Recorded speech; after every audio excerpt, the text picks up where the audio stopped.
Hello everybody. Selamat pagi semuanya. My name is Sharon. I'm from Middle East. And I'm here to share part of my life with you. Nama saya Syara. Saya dari Timur Tengah. Dan saya akan share pengalaman hidup saya dengan saudara semua.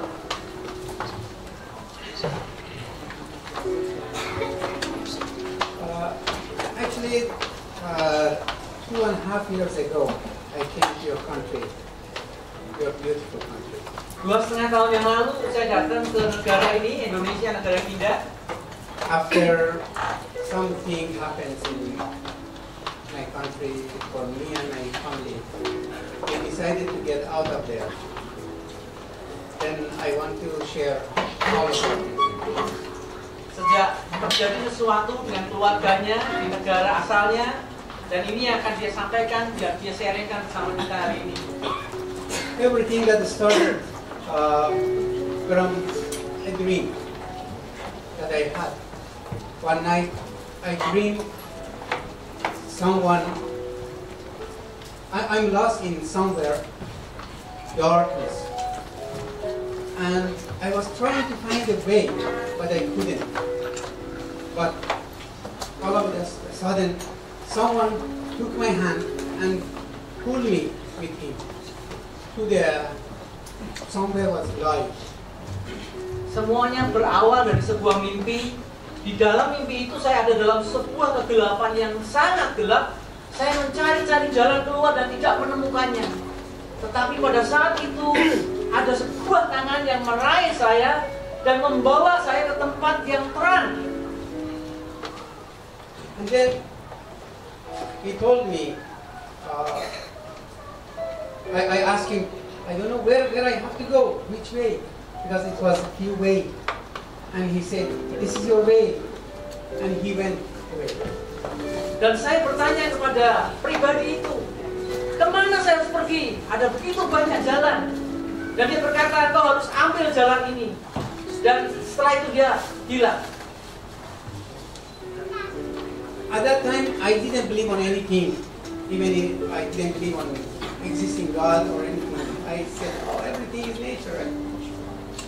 Pada saat itu dia sebenarnya tidak terlalu percaya dengan Tuhan karena semuanya dianggap ya semuanya terjadi secara alami. Yeah, in name I had a religion, but not myself in my inside of me. Saat itu dia bukan tidak beragama, dia punya agama, dia memeluk agama, tetapi sebenarnya agama yang dia peluk sebenarnya tidak merupakan sesuatu yang dia benar-benar percayai dalam hidupnya. That night I didn't recognize that dream and that man and what is going on. Pada malam itu dia tidak mengenal siapa pribadi yang menuntun dia keluar dari kegelapan itu.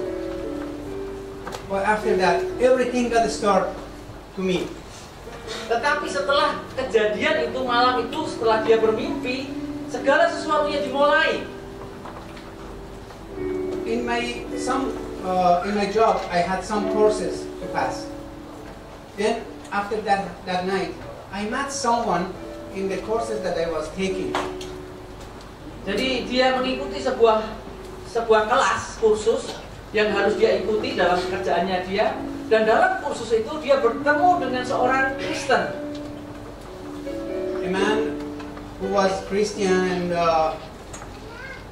nobody in my country, in Middle East, nobody actually treat good with other religions like Christian.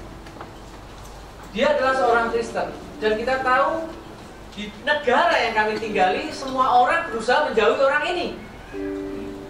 Nobody was talking to him. Nobody was eating food with him, or even shake hand with him. Gak ada orang yang ngajak ngomong dia, gak ada orang yang berjabat tangan dengan dia, bahkan gak ada orang yang mau makan dengan dia. But I went forward.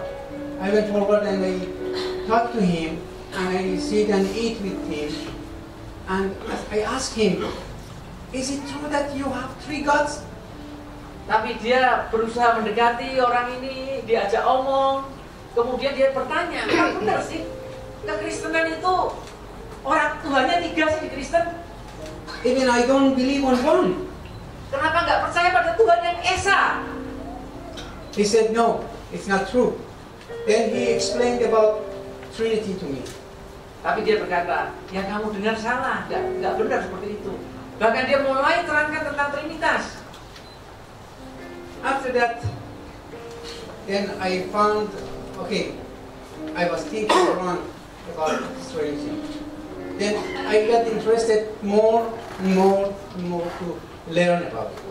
Kemudian saya sadar bahwa saya selama ini punya anggapan yang salah tentang kekristenan. Dan dia mulai tertarik untuk mengerti tentang kekristenan lebih dan lebih lagi dalam hidupnya. But in my country, you can't access to internet very easy. Internet is filtered for many sites, especially for other religions than my original religion in our country.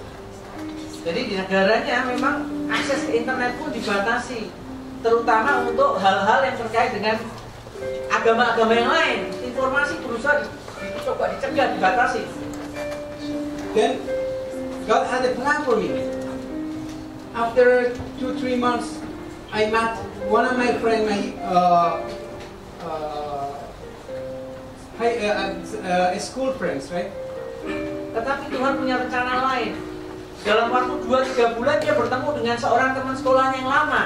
He called me and asked me to go with him to India because he wanted to get baptized. Dia berkata, dia mau ajak dia as a translator, sebagai seorang penerjemah, karena misi Sarah bisa berbahasa Inggris dengan baik, untuk bersama ke India untuk dibaptis. I told him, yes, why not? I come with you as long as you pay all of the expenses, right? Dia berkata, oke, aku akan pergi selama kamu bayarin aku, nggak masalah. Then I went with him to India to translate for him in the church, and 2 weeks he was there. Dan dia ke India bersama dengan temannya dan menerjemahkan di gereja apa saja yang diperlukan. Dan dia ada di sana 2 minggu. In these 2 weeks, I was talking to fathers, and whatever question it was in my mind, I asked them. Dan dalam waktu 2 minggu itu dia punya kesempatan untuk tanya-tanya semuanya tentang hal-hal yang dia selama ini tanda tanya ke hamba Tuhan yang ada di sana. And then when we went back to our country, dan dia pulang ke negaranya, I got very excited to know more, and I asked my friend, can you give me a book or something that I can learn more? Jadi dia mulai tertarik untuk mengerti tentang kekristenan lebih jauh lagi. Dan dia tanya ke temannya, bisa nggak kamu kasih bahan, entah itu buku atau apapun, untuk saya bisa mengerti tentang kekristenan lebih lagi.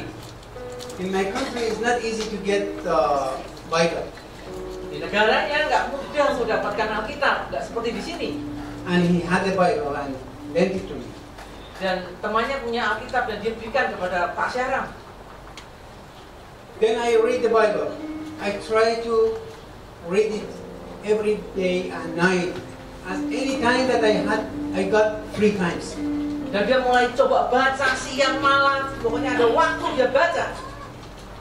Any time I read it, I got more interested. Dan setiap kali dibaca, saudara tahu, Pak Syahram semakin excited, semakin tertarik, semakin pengen ngerti, penasaran. Because all the things that I found in Bible, it was opposite of happens in Middle East. Karena apa yang dia dapatkan di Alkitab, di firman Tuhan sangat bertolak belakang dengan apa yang dia dialami atau yang terjadi dalam lingkungan sekitarnya di Timur Tengah. And all opposite of whatever we learned from the childhood and grow up. Dan semua yang dia ketahui tentang kasih dan lain sebagainya adalah sesuatu yang bertolak belakang dengan apa yang dia pelajari sejak dia kecil sampai dia dewasa. I'm the kind of person that I didn't want to hurt anybody. Then I found love and goodness in Bible. Pak Syahram adalah seorang yang tidak mau melukai orang lain, tidak mau menyakiti orang lain. Dan waktu dia baca Alkitab, dia temukan tentang kasih, tentang pengampunan, tentang kebaikan.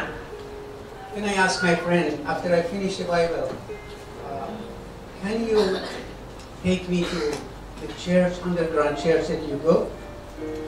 Because in Middle East, in some countries, you cannot easily go to the church.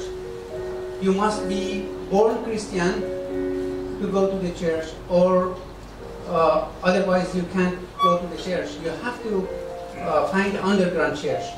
Dan dia bertanya kepada temannya, apakah bisa kamu kasih saya untuk bergabung dengan gereja bawah tanah?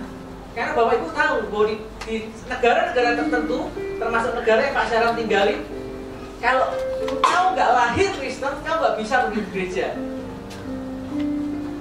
Then my friend introduced me to one man who had running an underground church in my city. Dan dia diperkenalkan kepada seseorang yang mengelola gereja bawah tanah di kotanya. Then I started to go to the underground church and worship and learn more. After 6 months, I decided to go to India to get baptized because it's not possible in my country to get baptized. Dan dia mulai bergabung dengan gereja bawah tanah itu tersebut. Kemudian selama 6 bulan dia belajar, dia menyembah Tuhan, dia berdoa. Dan setelah 6 bulan dia memutuskan untuk pergi ke India untuk dibaptis. Saya mau tambahin sedikit Bapak Ibu. Betapa sulitnya dibaptis di negara tersebut. Betapa mudahnya di sini. Kita bersyukur untuk itu.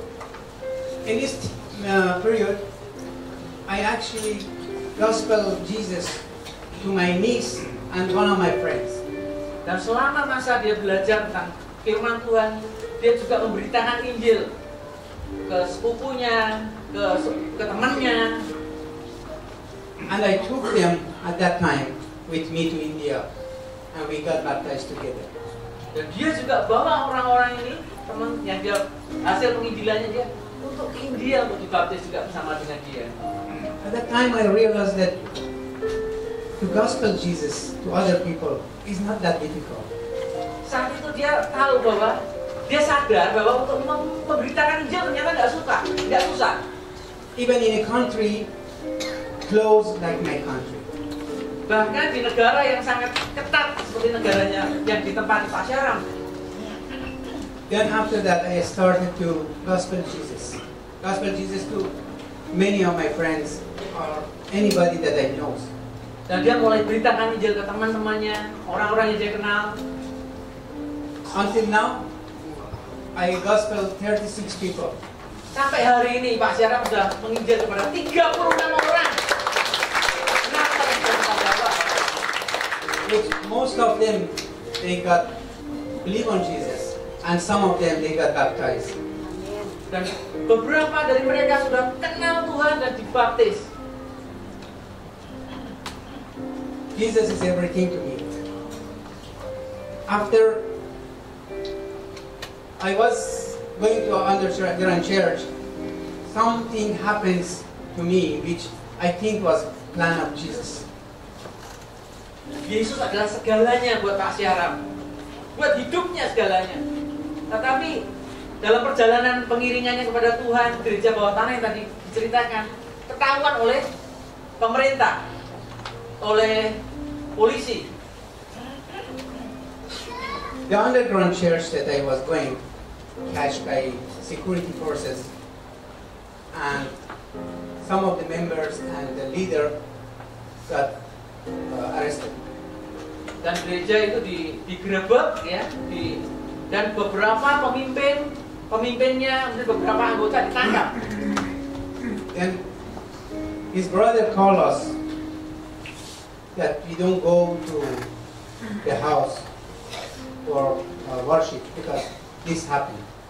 Dan salah satu saudara seiman yang ada di sana dia telepon dan katakan jangan pergi ke gereja dulu karena sedang gawat situasinya. And he asked me to just go somewhere hide. Dan suruh pergi jauh-jauh karena kamu juga ada di daftar itu dicari. I took my wife and my kid to my brother's house, and then I went to farms to hide them. Dan dia bawa istri dan anaknya, dia larikan ke sebuah pertanian yang jauh dan sembunyi di sana. After 2 days, my brother called me and said that my house was searched by security forces. Dan setelah 2 hari benar, ternyata polisi sudah masuk dobrak rumahnya dan geledah semua isi rumahnya. And because of my activities in the underground church, to gospel Jesus to people and take them to India for baptism, I was targeted. Karena aktivitasnya dalam menginjil, bahkan dia sampai bawa orang untuk dibaptis ke India. Pak Syahram adalah seorang yang dicari, buronan. And then I decided to talk to a lawyer. I told my brother to find a lawyer for me and talk to him what I can do. Kemudian dia memutuskan untuk bicara kepada saudaranya untuk cari pengacara supaya tahu apa yang harus dilakukan. And the lawyer said, yeah, if he denied Jesus, maybe a few months he go to jail and then they release him. Dan dia katakan, ya pokoknya kalau gampang sih sebenarnya, sangkal aja Yesus. Maka paling masuk penjara beberapa bulan dan keluarkan dan baik itu semuanya. My brother told me, the lawyer said that, or you have to do it, or otherwise you will lose everything and you may catch and get killed. Jadi saudaranya berkata, pengacara bilang begitu, kamu mau lakukan apa enggak? Kalau kamu enggak lakukan, maka kamu akan kehilangan semuanya, bahkan kamu akan ditangkap dan dibunuh. I didn't even think. Right away I told him, no, I don't deny Jesus. Dan saat itu juga Pak Syahram berkata, enggak, aku mau ikut Yesus. Even if I give my life for it. Because I know that Jesus said, if you want to be my follower, you have to put your cross on your shoulder and follow me. Dan bahkan kalau seandainya pun dia harus kasih hidupnya, dia nggak masalah, karena firman Tuhan katakan, kalau engkau mau mengikut aku, engkau harus pikul salib. Then I decided to hide and find a way to get out of the country. Jadi Pak Syahram memutuskan untuk bersembunyi, kemudian mencari jalan untuk keluar dari negara itu. In that time, I was in the farms. It was fall, close to winter, very, very cold, and that place was also cold. I didn't have even enough food or water to take shower because the farm was empty at that time. Pertanyaan itu pada waktu dia sembunyi itu adalah musim gugur mau masuk ke musim dingin, dan dia nggak punya banyak makanan di situ, nggak cukup makanan, suplai makanan untuk dimakan, bahkan nggak punya air untuk mandi. Kondisinya benar-benar sangat minim. Then I passed 2 months, more than 2 months in that farm. Then in this period, my brothers did everything and find someone, which to finding this person in the airport was a miracle of Jesus to send us out. Dan saudaranya mengusahakan agar Pak Syahram bisa keluar dari negara tersebut, dan akhirnya menemukan seseorang di airport yang bisa mengatur semua ini. The miracles of Jesus started for me. Saat itulah mujizat yang pertama yang terjadi. With showing these people to us that He took only 3,000 per person to send us out. Dan saat itu dia ketemu dengan orang ini dan hanya butuh 3.000 US dollar. Yes. 3.000 US dollar per orang, berarti ada 4 orang ya, sama 4 orang, 3 orang untuk keluar dari negaranya. This money, in opposite of our life, was nothing. Uang tersebut dalam kehidupannya dia sebelumnya, dalam kehidupan lamanya dia nggak sedikit, itu uang kecil. Then we paid, and plan of Jesus sent us to this country. I could go to Turkey, border to border of my country.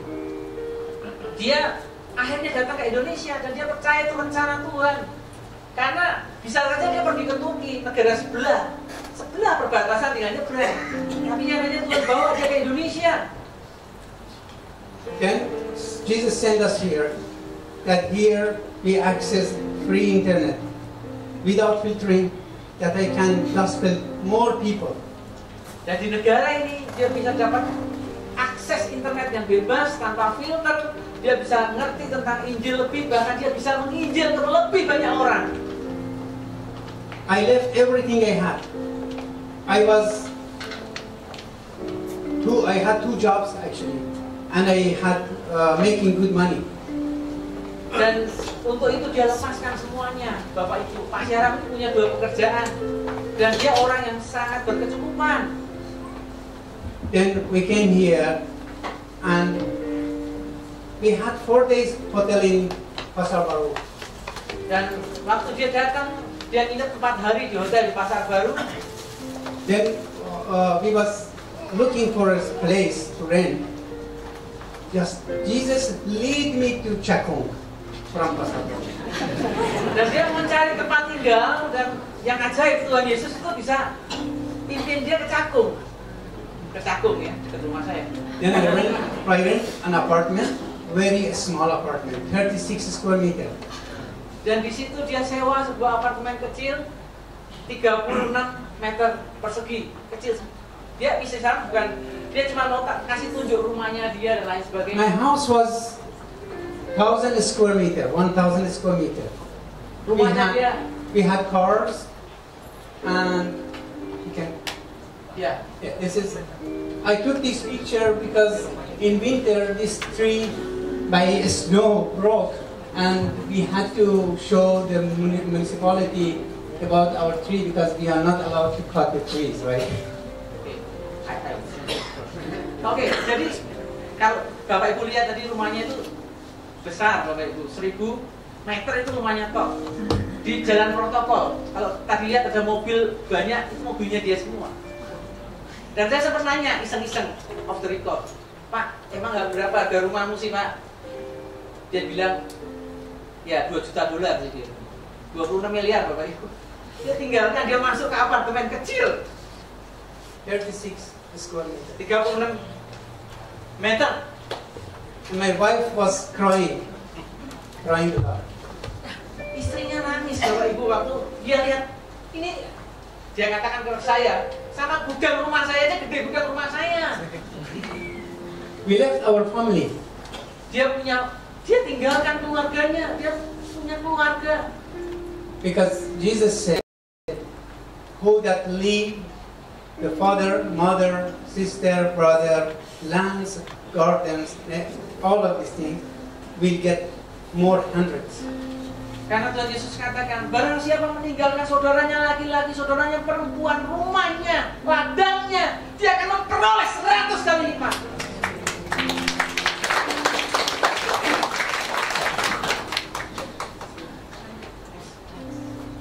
This is my son Ini anaknya 10 tahun, in my house, ini rumahnya. inside. My mother-in-law and Ini mertuanya. my wife, auntie. This is our yard in winter. Ini halamannya waktu musim salju. This is our villa. Ini villa yang dia punya. Our friends. Ini teman-temannya. We was sitting together and we had good times. Dia punya banyak kenangan indah bersama dengan teman-temannya.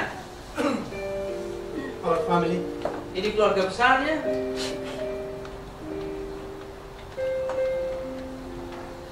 Also our family in my house. See my garden? It's all fruit. Ini kebun buahnya. Saya tanya berapa hektar? Tidak besar, 16 hectares. 16 hektar.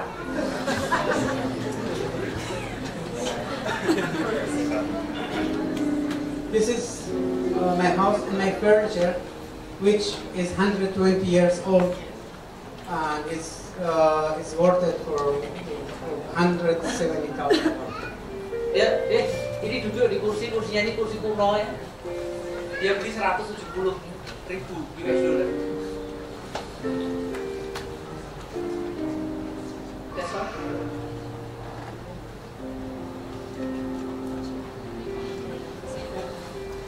We left everything. Dia tinggalkan semuanya. All of these things I left. Semuanya yang dia punya, dia tinggalkan. More than 2 months, I live in a farm with even little equipments to living. 2 bulan dia sembunyi di perkebunan tadi, ya, tanpa cukup bahan makanan, dengan sedikit persediaan, sangat sedikit sekali peralatan. And when we came here, we went to 36 square meter apartment. Dan kemudian dia datang ke sini, dia masuk ke apartemen yang sangat lebar sekali, 36 meter persegi. But Jesus had planned for us. Tapi Tuhan punya rencana buat dia. We tried to gospel Jesus in the apartment, and also my wife believed in Jesus in that apartment. Jadi di apartemen itu dia terus menginjil. Bayangkan, dia tinggalkan semuanya, bahkan dia dalam keterbatasannya dia tetap setia sama Tuhan. Bahkan istrinya percaya Tuhan benar-benar di apartemen itu. Immigration came to us and got our passports and our documents. Everybody say, no, you can't get it back that easy. But after 3-4 months, they give it us back. Without any money, without anything. And this was Jesus. Jadi imigrasi mendatangi dia, sweeping ya, diminta paspornya, diminta dokumennya. Semua orang bilang, oh udahlah, kamu gak bisa bakal dapat balik itu dokumen. Tapi setelah 2-3 bulan, ternyata paspor itu dibalikin tanpa bayar apa-apa. Itu suatu mukjizat yang luar biasa. After 1 year, the term of apartment finished. We was looking for a house. Saat 1 tahun sewa apartemennya mau habis, dia mencari sebuah tempat tinggal pengganti rumah. We went to the house, which actually the price of the house was around maybe 35 million a year. Dan dia cari rumah itu, harga rumahnya, sewanya itu sekitar 35 juta per tahun. But we had a limit money to live, right?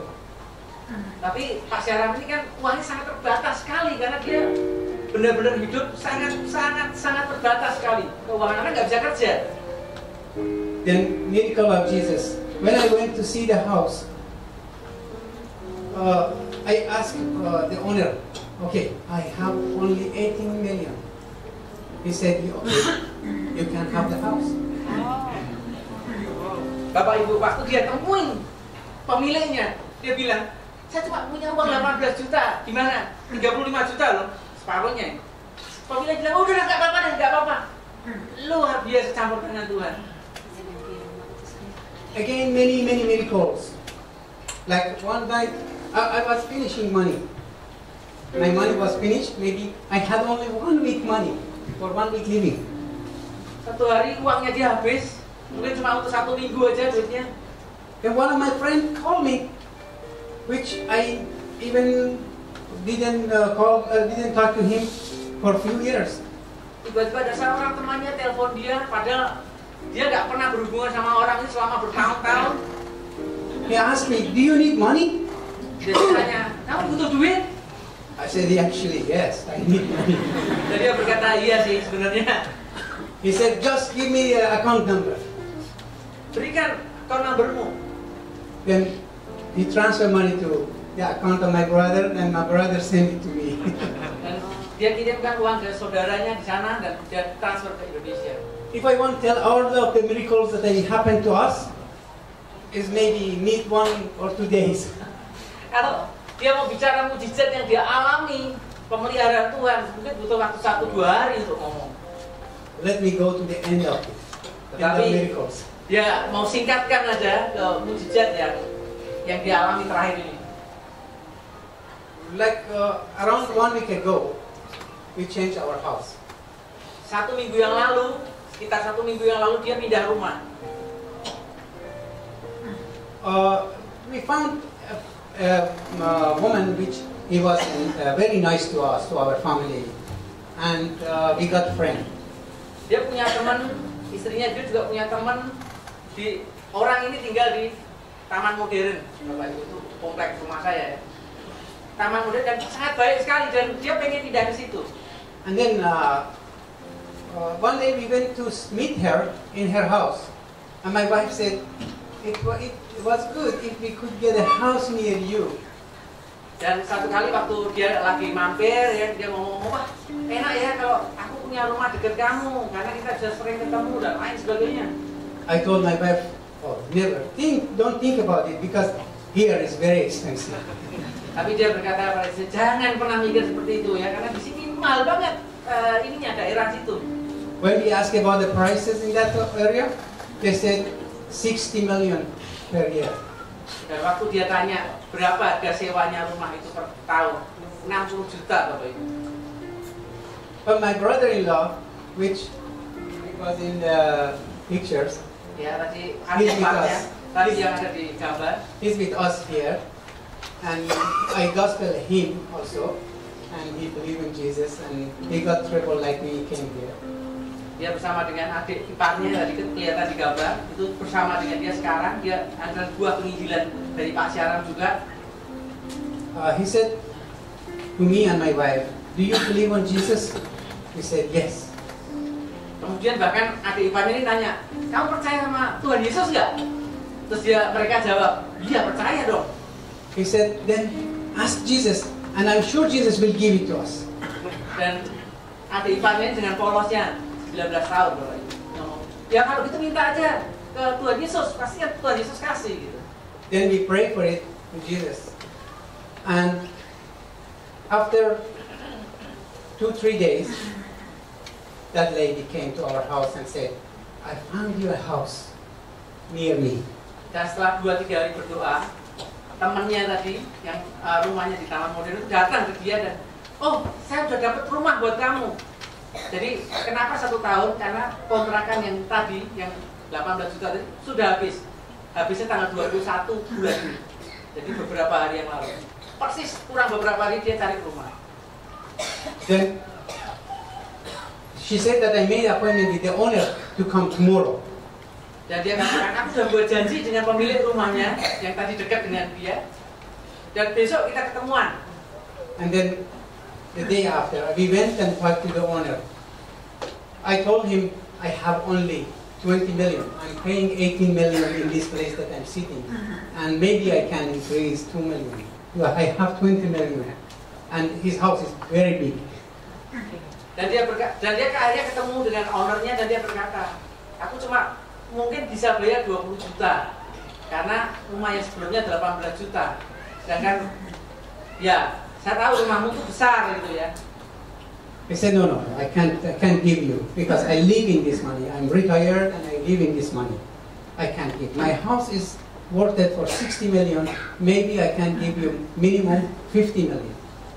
Dan dia berkata, nggak bisa kalau begitu. Saya ini butuh duit karena saya juga pensiun. Dan rumah ini harganya sekitar 60 juta. Oke lah kalau 50 juta kita bisa kasih. And I said, oh, sorry, I can't. I don't have that much money. If I was working here, I had work permit, and I was working, maybe I could give you that 60 you said, right? But unfortunately, I can't give more than 20. Dia bilang, ya udah kalau gitu. Soalnya saya kan nggak bekerja di sini. Dia nggak punya izin kerja. Coba saya bisa kerja, saya bisa sih bayar 60 juta karena dia nggak punya izin kerja. Ya duitnya terbatas, cuma bisa 20 juta. Then he went. And we went to our house. Again, after 2 days, the lady came to us and said, the owner and his wife came to my house and said that we want to give them the house. Dan mujizat terjadi. Dalam waktu 2 hari, pemilik rumahnya tadi bilang, enggak, kita butuh duit ini karena kita pensiun. Kita butuh duit. Tiba-tiba 2 hari datang ke rumahnya dia dan berkata, kita mau berikan rumah ini untuk kamu.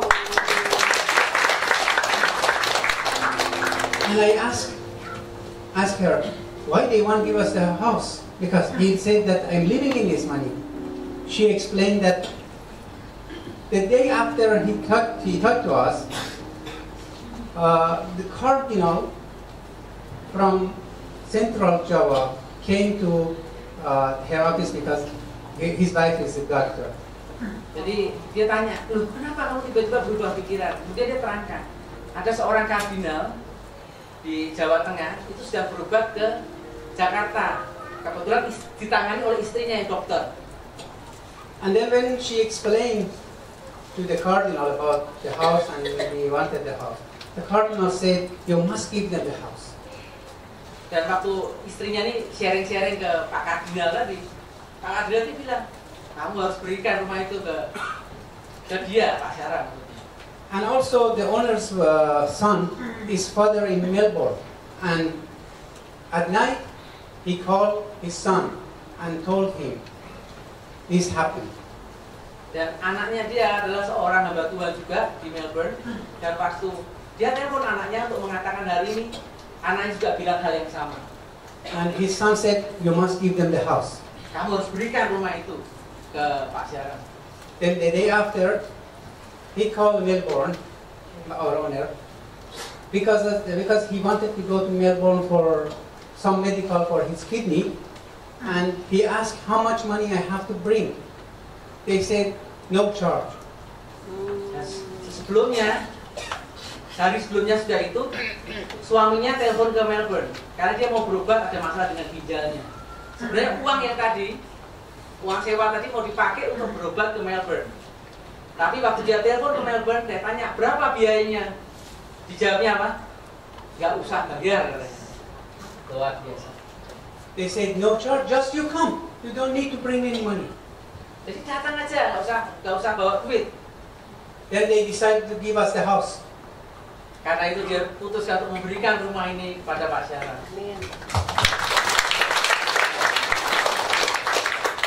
And then I want to say something. I had everything I left for Jesus because I believe on Jesus. In the place that I live, many people are like me. Ya, jadi dia tinggalkan semuanya untuk mengikut Tuhan Yesus. Dan di tempatnya dia di negara asalnya banyak orang yang juga mengalami hal yang sama dengan Pak Syara. Maybe nobody knows them, but Jesus knows them. Mungkin gak ada seorang pun tahu tentang orang-orang ini, tetapi Tuhan Yesus tahu. They will put their life in danger to go follow the Jesus. Mereka pertaruhkan hidupnya dalam bahaya untuk mengikut Tuhan. You must thank God. You are in a free country. You can follow Jesus. You can worship together.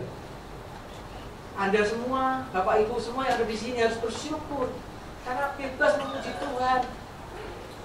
Tidak ada yang melarang. Your life is not in danger. Nobody telling you anything. Nobody want to arrest you. Hidup Anda aman-aman saja, tidak ada orang yang mengancam Anda. Bapak Ibu, nggak ada orang yang mau menahan Bapak Ibu. Now I want to ask, if something happened to you like me, would you leave everything and go? Dan Pak Syara ajukan satu pertanyaan yang kita semua harus renungkan dalam hati kita. Kalau sesuatu terjadi